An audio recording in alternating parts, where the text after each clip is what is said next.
முக்கியமான மேட்டருக்கு வருவோம். இந்த 85% ஓட்டு பதிவானதுக்கு நாங்க தான் காரணம், விஜய் வந்தது தான் காரணம், விஜய் சக்தி தான் காரணம். யார்ரா நீங்கலாம் ஃபர்ஸ்ட்டு? உங்களுக்கெல்லாம் மண்டையில அறிவு இருக்குமா? இருக்காதா? எஸ்ஐஆர்ல எவ்வளோ லட்சம் பேரை நீக்குனாங்கன்னு உங்களுக்கு தெரியுமா? தெரியாதா? 75 லட்சம் பேரை நீக்கியிருக்கிறாங்க. ஓகேவா? நீக்குனா பர்சன்டேஜ் கூடுமா கூடாதா? கேட்குறேன்.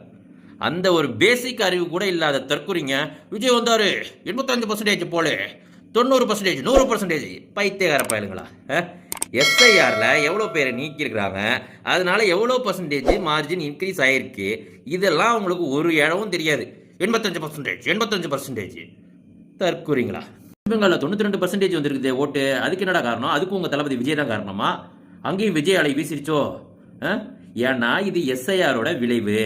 ஒரு 70லேருந்து 75 லட்சம் பேர் நீக்கிறாங்க அப்படின்னா ஆட்டோமேட்டிக்காக பர்சன்டேஜ் இன்க்ரீஸ் ஆகும். கேரளா, பாண்டிச்சேரி எல்லா ஸ்டேட்லேயுமே ஓட்டு பர்சன்டேஜ் இன்க்ரீஸ் ஆயிருக்கு. எதனால் அப்படின்னா எஸ்ஐஆர்னால. அதை முதல்ல தெரிஞ்சுக்கோங்கடா. எப்பா ஐய நம்ம என்ன வீடியோ போட்டு பேசினாலும் என்ன சொன்னாலும் இவனுங்களுக்கு புரிய போகிறது கிடையாது. ஏன்னா அவனுங்க மண்டையில் அறிவு கிடையாது.